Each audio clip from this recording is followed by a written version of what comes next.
Inspiration Nation. Hello, Lee Kemp here for another week on a podcast.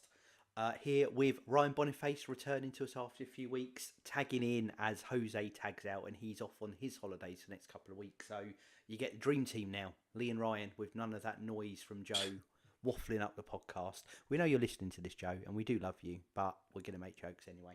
Right, so I am handing the cap to you, Ryan, for a subject. You did last week, but as we discussed off air, I'm horribly hungover today, so I'm hoping you can bail us out with a fantastic quote for this week as well. So, what are we talking I'll, about? I'll do my best. So we're going to talk about a quote that's from somebody called Denis Waitley, who's a an American motivational speaker.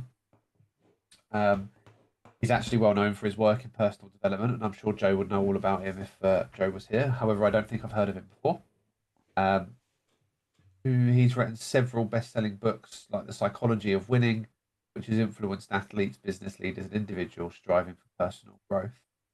And the quote this week is, "It's not who you are that holds you back, but it's who you think that you are not."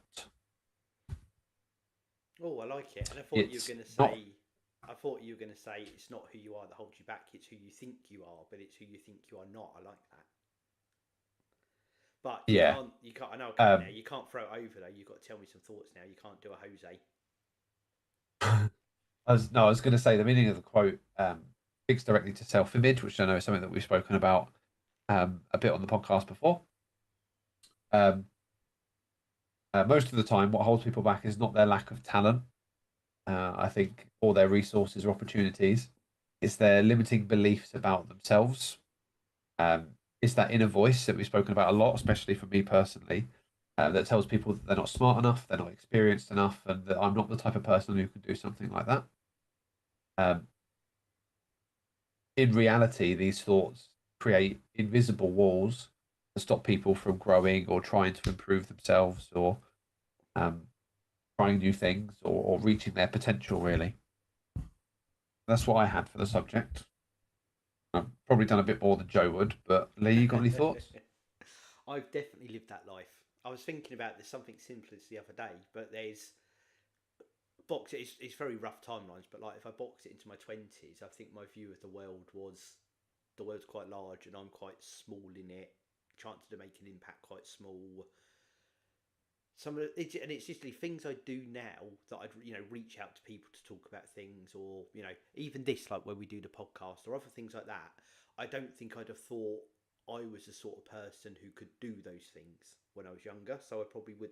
There's things I wouldn't have tried because it was just out of my scope. That's not part of Lee's world. That's something different, which I definitely don't feel now. I'm very much give anything a go, try anything. Anything's possible, so to speak. Put yourself out there. Don't be afraid. And it was definitely those limiting thoughts. And it was more subconscious and conscious, but definitely where I placed myself in the world, I think was subconsciously quite insignificant. Not to say I think I'm significant now, but I definitely, well, I don't think either way. I just do things as opposed to feeling like I shouldn't try because who am I to try that? Yeah, I think that comes with experience, especially in a role or in a department. It helps that um, you understand that your voice is actually heard and understood. Some places or some employers or some departments aren't great to work in for things like that. Um, but also it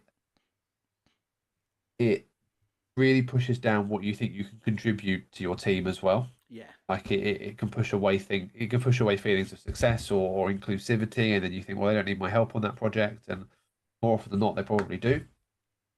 Um, but it's hopefully people are alive to the fact that there is a world outside of the voice in their head.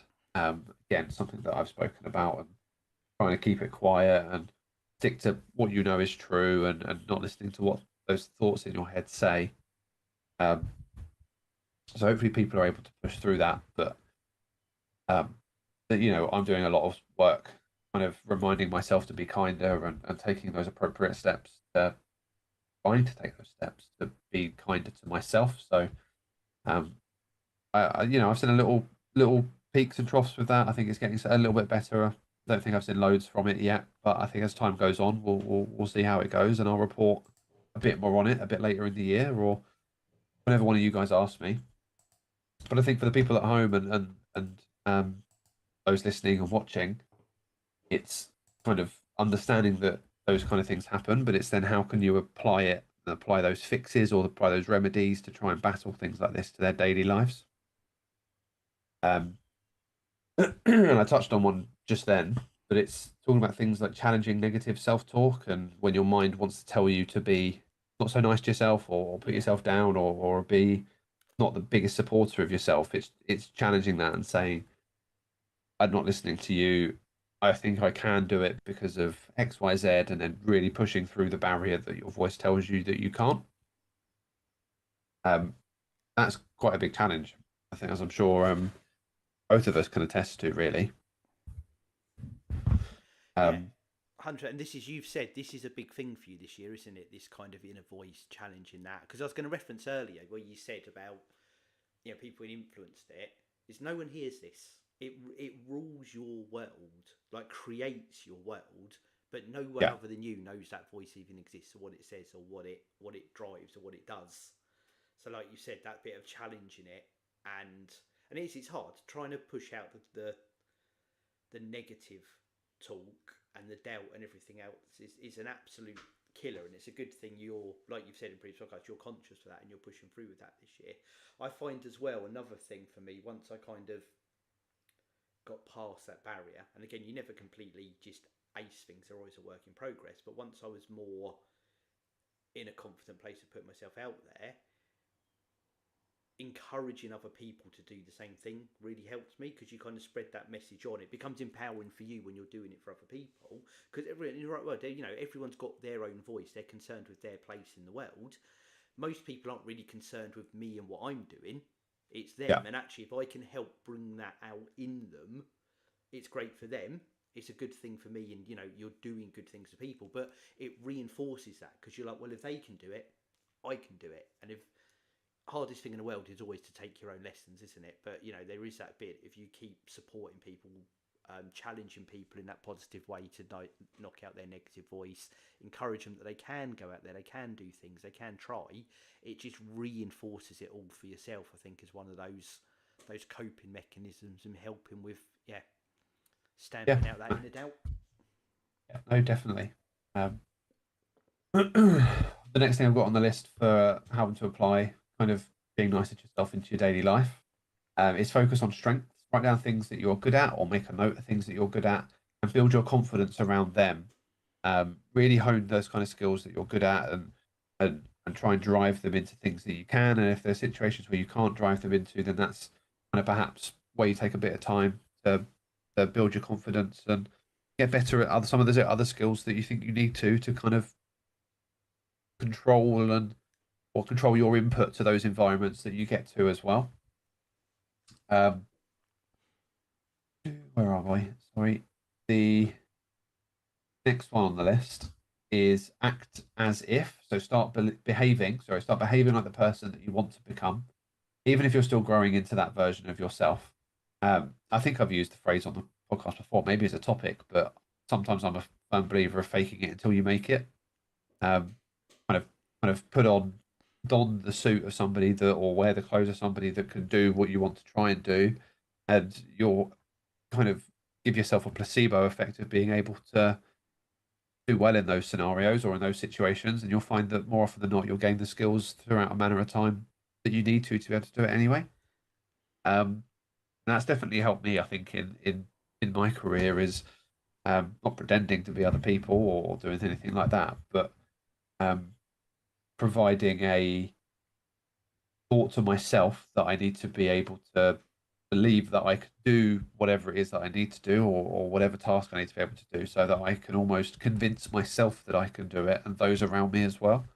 Um, I don't know if you had anything like that, Well, I Lee, think before as confidence is well. key, absolutely. And the thing I'd say Yeah, before with this, a lot of things is, if you are, you know, in positions where you're putting yourself out there, you're helping people with someone, you're coaching on something, you might be leading a project, all those type of things, you've only got to stay one step ahead. You don't necessarily need to be an expert to help other people with something. And confidence, you run that risk where you get overconfidence, or it turns into arrogance, and you can't just go off of hot air. But that self-belief is the key bit, because actually you can be an absolute expert in something, but if you've got no belief in yourself, your ability to do that or pass it on, that you might as well not know any of it in that context. So if you've got that belief, and you can, I say, staying one step ahead was always early on for me was a real key. Yeah, definitely. Two more on the list of how to apply things like this to your daily life. You need to surround yourself with positivity. Spend time with people who believe in you and that lift you higher, whether that be at work or out of work, that you can use as confidants to kind of rant to, vent to, and kind of let off some steam with. Get support from, yeah, so that they're there. If you're Yeah, doubting yourself, they can be those people to help build you back up. Doesn't have to just be you doing that. yes, of course. And number five was keep learning. Skills and confidence are built and not born. The more that you learn, the more capable that you'll feel, especially around things that you kind of going back as if focusing on your strengths. You can never not know too much about a subject that you're good at. And I think it isn't always about focusing on your focusing on strengthening your weaknesses. You should also be able to focus on um, strengthening your strengths or re-strengthening your strengths. That makes sense. And um, recycle it around, sorry. takes me back to the one step ahead thing. Like you said, it's learning, just constantly learning, and that's part of the process. And the more you learn, the more you apply it, the more you then reflect on what you've done, the better you get at it. It's absolutely a time building thing with everything. Yeah, agreed. Agreed. Um, cool. So,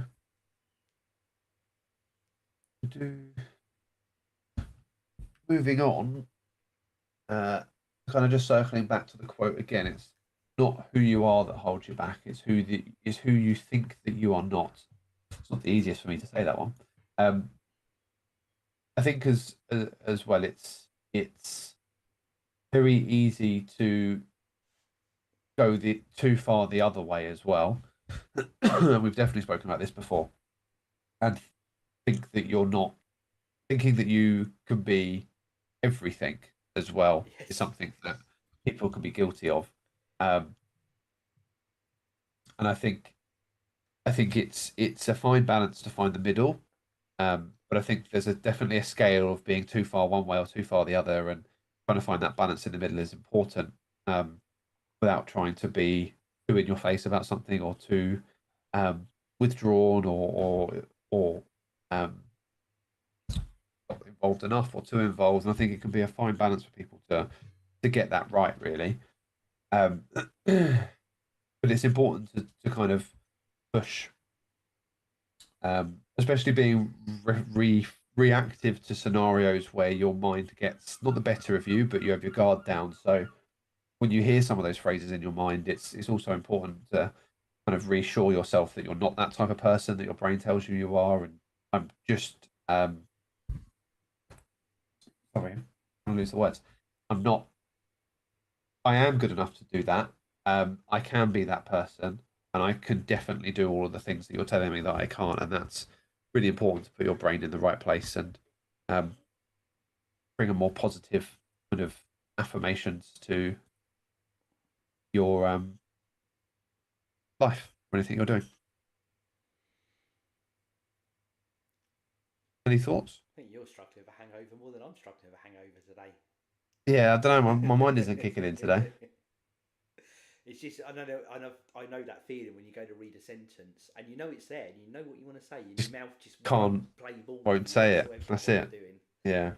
Um, yeah, I think it's in the key message here. It's the positive internal affirmation thing, and you see it's not so. This is not something I've done. I've never done a thing where you look in the mirror and said you're great or I am Lee Kemp or all those other type of things. But it's that thing. It's that having a moment with yourself, whatever the mechanism is, not only to stamp out the negative, but have those positive words. And like you said, knowing something you're good at and honing in on that and using that almost like a springboard to build your confidence, I think it's a fantastic technique.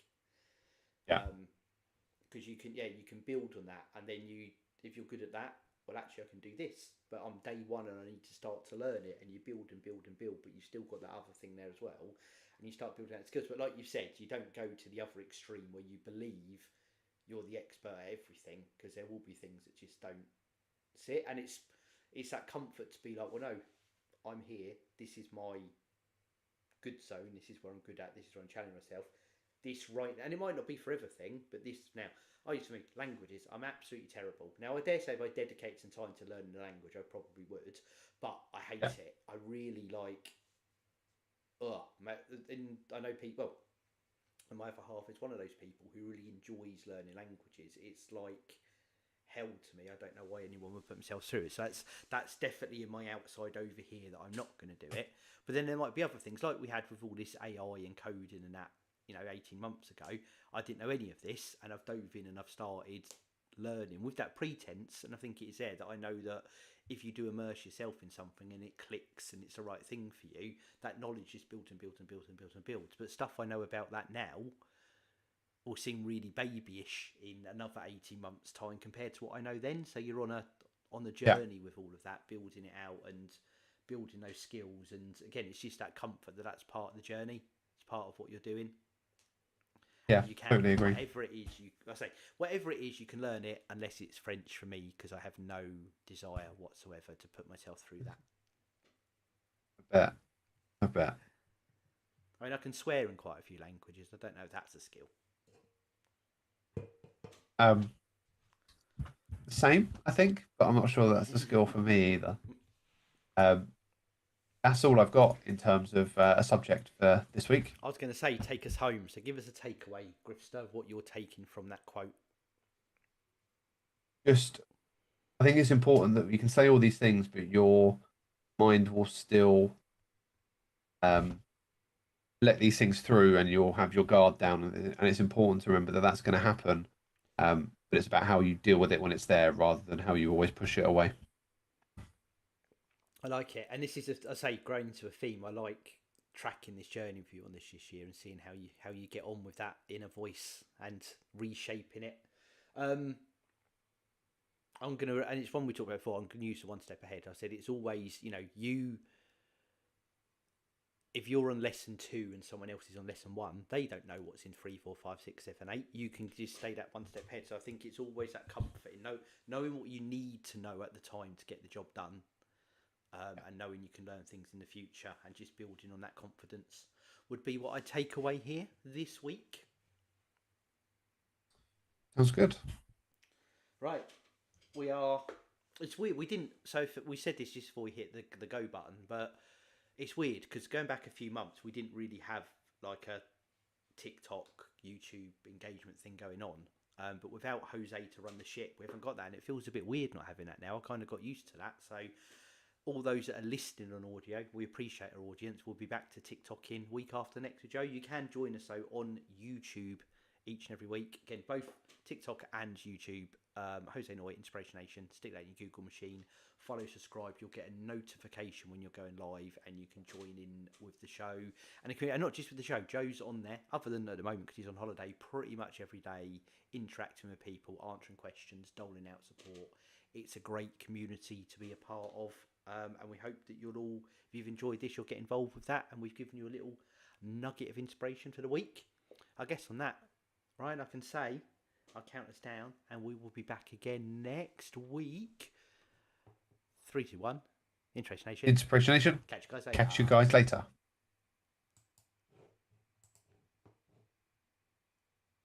We're done. Woohoo! Oh, I lost my voice halfway through that.